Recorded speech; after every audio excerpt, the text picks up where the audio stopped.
We're facing one of the most serious health crises in American history. Catastrophe that is the coronavirus get more ominous by the The day. lives of millions of Americans are being severely disrupted by the coronavirus pandemic. The number of confirmed cases continues to surge. The coronavirus presents a public health emergency in the United States. This is moving very fast. Scared. I mean, we're scared that the numbers are going to skyrocket. Markets are reeling in the wake of the worst trading day Nationwide in stores 33 running out of years. basic items like toilet paper and water. Much of our daily lives have been put on hold. Not to mention the emotional toll it's taking on a nervous nation. Sadly, things are likely to get worse. Before they get better.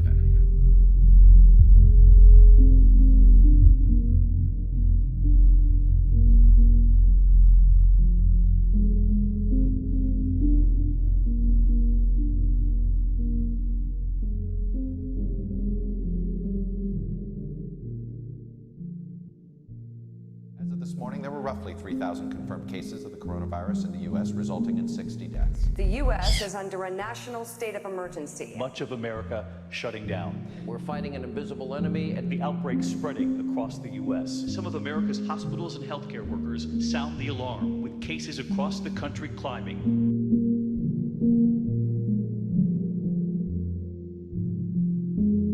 As the crisis sweeps the nation, the toll is growing by the hour. Life in America is changing. When will we have enough test kits to know how widespread the virus is? And ultimately, are we doing enough right now?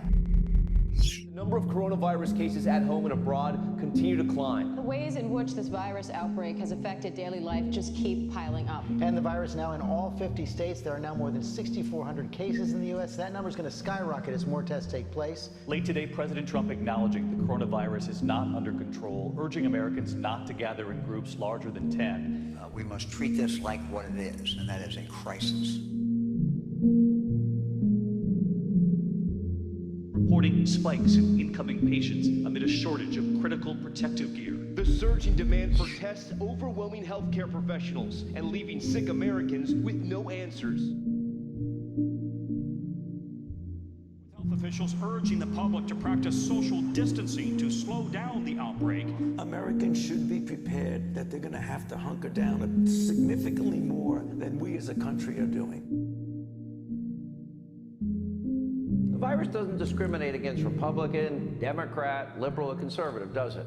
We must slow the spread of coronavirus, and if we all join as Americans, if everybody does their part in the next 2 weeks, lives will be saved.